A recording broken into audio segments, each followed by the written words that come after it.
1998년 판문점 공동경비구역 JSA 벙커에서 머리에 총상을 당해 숨진 고 김훈 육군 중위가 19년 만에 순직을 인정받았습니다. 그동안의 가족들의 심경은 어땠을까요? 고 김훈 중위의 아버지 김척 예비역 중장 자리해 주셨습니다. 안녕하십니까? 네, 안녕하십니까.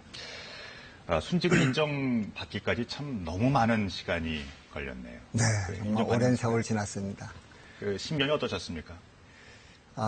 일단 늦긴 하였지만 그래도 그 김원중이를 국민묘지로 보내게 돼서 다행스럽게 생각합니다. 그런데 그 지난 18년 동안 그 오랜 세월 국방부가 수사를 잘 해놓고 계속 그 부당하게 자살을 주장해 왔습니다. 네. 그런데 그 대법원을 포함해서 국민권익위원회 등 4개 국가기관이 그 군 수사 결과를 인정하지 않았어요. 네. 그 다음에 그 모든 과학적인 증거가 그 타살을 입증하고 있는데, 이것을 전부 다 그 자살로 이렇게 몰아왔기 때문에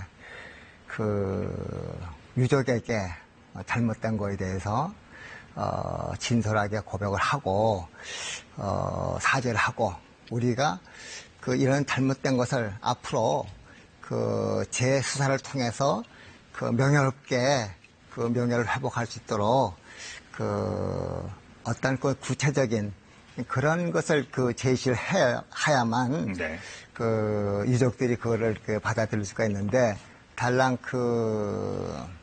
순직 통보만 하니까 마음이 착잡했습니다. 네. 그러니까 19년 만에 아드님께서 순직 인정을 받고 나서 이제 친지들에게도 그러니까 지인분들에게 이제 메일링을 하셨더군요. 네네. 거기서도 여전히 이제 가라앉아 있는 어떤 분노, 네. 착잡함 뭐 이런 감정들을 이제 느낄 수가 있었습니다. 네네. 팩트를 무시하고. 네. 지금 소회라고 나가고 있네요. 네. 사실을 무시하고요. 네, 팩트를 무시하고. 그러니까 대표적인 게 전 세계가 인정하는 타살 감정서를 자살로 조작했어요. 네. 그렇게 하고 대한민국 최고 판결 기관인 대법원의 판결을 또 자살로 조작하고. 네네.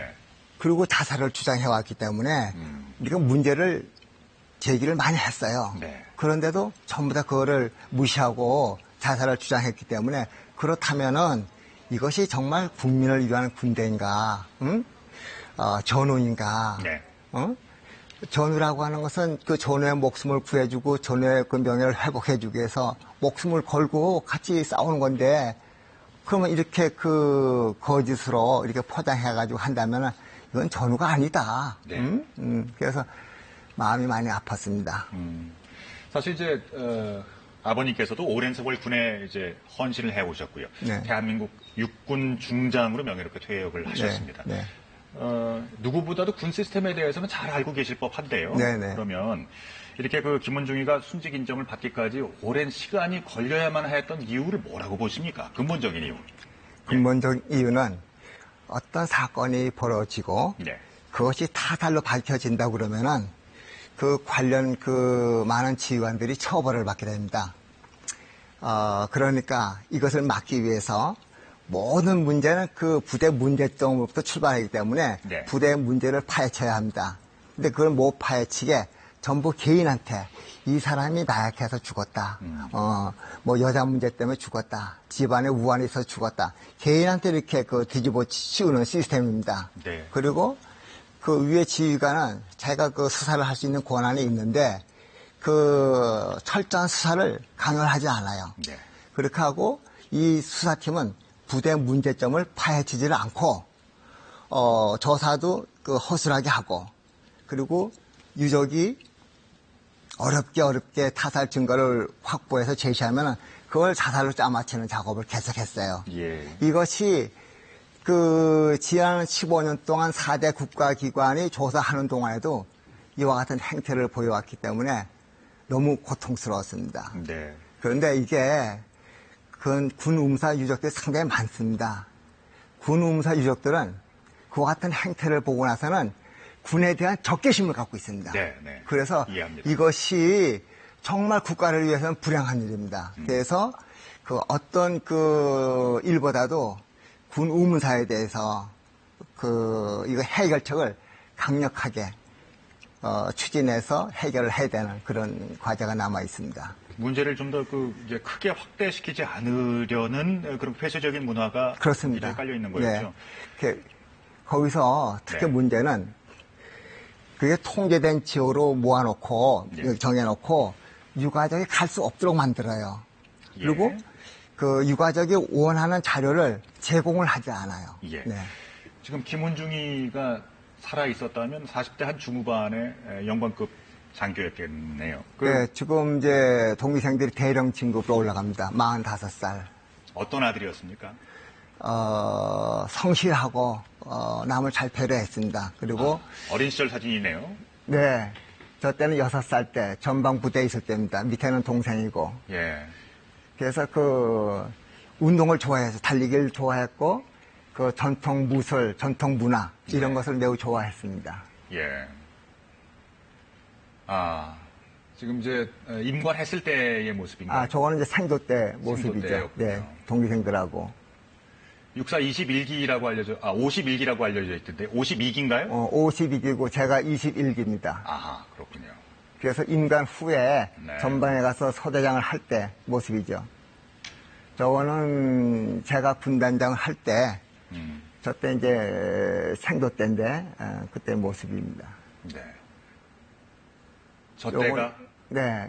저 때는 훈이가 소요 임관할 때, 그때 같이 찍은 사진입니다. 자, 지금 오늘, 김훈중위의 유품을 몇 가지 갖고 나오셨는데요. 네네. 자, 좀 볼까요? 군번줄도 보이고요. 네네. 아예 모자군요, 이건. 네. 요것은 JSA, 거기서 중립국들을 이제 표시한 거고, 예. 거기서 모토가 이렇게 나와 있습니다. 이렇게. 그래서 JS에서 근무할 때 쓰던 모자들입니다. 그리고, 이거는 이제 군번줄이고, 네. 그리고 이것은 이제 소대장 하면서 네. 호루라기 사용하던 거고, 그 다음에 이제 권총 소지증이다, 각종 신분증들을 갖고 온 거죠. 그러니까 아직도 마음속에서는 아드님을 이제 놓아주지 못하고 계신 네. 거죠. 그러니까 어떨 때 가장 생각이 많이 나실까요? 저는 지난 19년 동안 하루도 훈이를 잊어본 적이 없어요. 네. 훈이가 제 마음속에서 살아서 같이 움직였어요. 그래서 힘들 때마다 이제 훈이랑 대화를 하는데, 훈이가, 네. 네. 이제 불현듯, 시시때때로 생각이 나시죠. 김훈중위가 순직을 인정받기까지 19년이란 세월이 흘렀습니다. 이 과정을 화면으로 정리해 봤는데요. 함께 보시겠습니다. 네. 1998년 2월 24일 오후였습니다. 판문점 공동경비구역 JSA.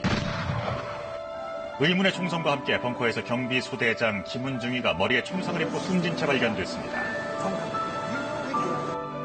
당시 25살이었습니다. 경계부대 소대장으로 임무를 수행하던 중이었습니다. 당시 군 수사당국은 권총 자살이라고 결론을 내렸습니다. 하지만 김중위의 손목시계가 파손되는 등 격투 끝에 살해됐을 것으로 추정되는 단서들이 발견돼 타살 가능성이 제기됐고요. 유족들은 군의 초동 수사가 부실했다며 계속해서 타살 의혹을 제기했습니다. 하지만 국방부는 모두 3차례 조사를 실시했지만 자살이란 결론은 바뀌지 않았습니다. 대신에 대법원은 2006년 군 당국의 초동 수사 부실을 인정했고 국민권익위원회에도 2012년 권총 격발 실험을 통해 자살로 보기 어렵다며 순직 인정을 권고했습니다. 사망 원인에 대해서 당연히 국가가 밝혀야 되고 밝히지 못할 경우에는 순직으로 봐야 된다는 것이 저희들의 판단이었습니다. 저희가 지난 1일 김훈중위가 사망한 지 19년이 지나서 국방부는 김중위 사건 등 5건에 대해서 진상을 알 수는 없지만 임무 중 숨졌다며 순직을 인정하게 됐습니다. 그러니까 저 때의 이제 기억을 조사를 보면 98년 당시에 네네. 김훈중위가 총상을 입고 발견된 지 한 2시간여 만에 자살로 판명이 됐습니다. 그래서 그 당시에 저 그래픽 좀 보여주시죠. 네, 이겁니다. 11시 50분에 김은중이 상황실에서 마지막 목격이 됐고요. 12시 20분에 사망한 채 발견이 됩니다. 네. 그리고 2시 20분에 한미연합사가 그 전군에 네. 김은중이가 자살했다고 전파를 합니다. 네. 그리고 잠시 후에 국방부 출입 기자에게 자살 브리핑을 했고요. 3시 30분 무렵에 미군 소속 수사관이 현장 감식을 실시했습니다. 네. 이 내용이 지금 정확한 거죠? 네네. 왜냐하면은 이게 그 연합사에서 네. 그 발표했던 상황 보고서입니다. 상황 보고라는 전군의 그 아. 자살로 이 보고한 것, 그리고 국방부가 이제 그 기자들에게 자살 브리핑을 하였고, 그다음에 여기에 이제 그 사건 현장에 수사관들이 언제 도착한 것이 다 명시가 돼 있습니다. 그다음에 이와 같이 그 자살로 이렇게 그 수사관들이 가기도 전에 이렇게 네. 전파를 하다 보니까 수사관들은 거기서 이 권총 사건에서는 누가 권총을 쏘았는가, 거기에 대한 그 증거 수집이 필요한데 손이라든가 이렇게 권총의 지문이라든가 이렇게 피복 등인데 김은중이를 제외하고서는 예. 아무도 안 했어요. 그러면 초동 수사가 없었습니다. 이 현장에 가셨을 적에 네. 그러니까 유해 상태를 확인하러 가셨을 거 아니에요? 네네. 그러니까 증거나 뭐 현장의 보존은 잘 돼 있었던 건가요? 거기를 그 들어가려고 그 요구를 했는데 네. 그걸 거부했어요. 거부하고 저희가 그 밑에서 그 대대장, 그 대대본부에서 한 5시간 기다렸는데, 예. 저녁 9시경에 음. 우리를 의무대로 인도했어요. 예. 그래가지고 보니까 그 김은중이를 전부 다 그 목욕을 시켰어요. 목욕을.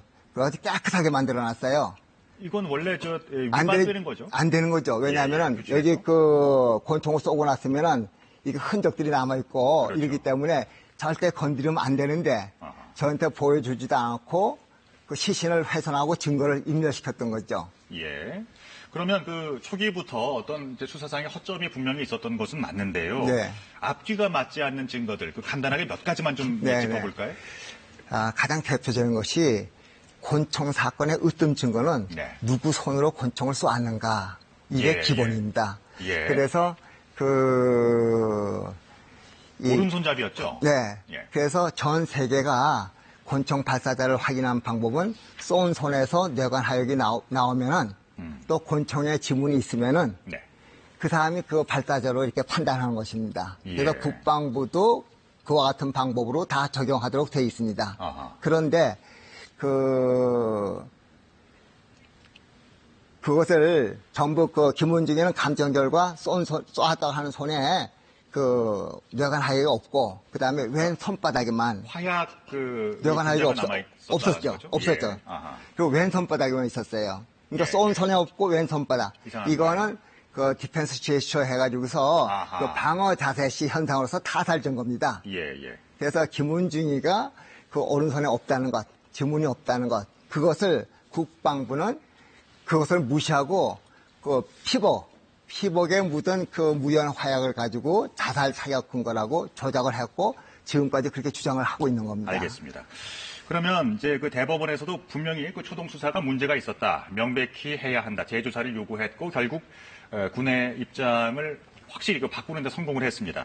최근에 그 문재인 대통령도 나라를 위해서 복무를 하다가 순직한 장병들의 희생은 헛되지 않아야 된다. 이제 이런 언명을 하기도 했습니다. 잠깐 좀 들어볼까요? 네. 군입대 장병들은 어느 부모에게나 하나 또는 둘밖에 없는 금쪽 같은 그런 자식들이고 이들을 무사히 군복무를 마치게 하고 건강하게 가족들에게 돌려보내는 것은 국가의 가장 기본적인 의무다라는 것을 명심해 주기 바랍니다. 네. 근본적인 그 개혁을 위해서 제도적인 개선은 어떤 방향이 필요하다고 간단히 좀 설명해 주시죠. 네. 우선 다른 나라의 예를 같이 포함해서 말씀을 드리면은 네. 순직 처리 이전에 그 가장 기본이 되는 전제 조건 수사 체제가 사실에 입각해서 공정하게 수사가 될 수 있도록 해야 됩니다. 네. 그런데 이렇게 자기들이 통제 지역을 만들어 놓고 아무도 접근을 하지 못하고 마음대로 조작할 수 있기 때문에 이것은 반드시 제3의 국가기관과 합동으로 해야 된다. 그래야 투명성이 보장되고 조작을 막을 수가 있다. 네. 그 다음에 두 번째로 순직 다른 나라에서는 다 이게 누구나 이렇게 신체 검사를 하고 다 들어오기 때문에 예. 그 기본적인 철학이 뭐냐면은 그 정신이 젊은 사람은 건강한 사람은 절대 자살하지 않는다. 네. 그렇기 때문에 남에게 피해를 주지 않고 사망하였을 경우 모두 그 명예롭게 순직 처리를 합니다. 그래서 우리도 그와 같이 이렇게 해야지 지금처럼 이렇게 까탈스럽게 그리고 그 자살로만 그 요구를 해서 순직 처리하려고 하는 것은 예. 너무 그 부도덕한 겁니다. 잘 알겠습니다. 그렇게 하고 또 한 가지 중요한 거는 수사를 할 때 그 지금 말씀하신 것처럼 금쪽 같은 아들입니다. 그래서 네. 현장 유족이 간 상태에서 유족이 확인하고 그 다음에 유족과 함께 예. 이렇게 수사가 진행될 수 있는 그런 시스템으로 발전이 되게 됩니다. 잘 또 한 알겠습니다. 가지는 예. 국가에서는 군에서 사망한 사람의 진실이 밝혀질 때까지는 그 공소시효를 둬서는 안 됩니다. 그래서 이 기회에 앞으로 이제 공소시효를 없애는 것, 그것을 국가가 조치를 해야 될 것 같습니다. 예. 이번을 계기로 해서 새로운 군대 문화가 정착되기를 바라는 마음입니다. 오늘 말씀 감사합니다. 네, 감사합니다. 지금까지 김훈중의 아버지 김척 예비역 중장과 함께했습니다.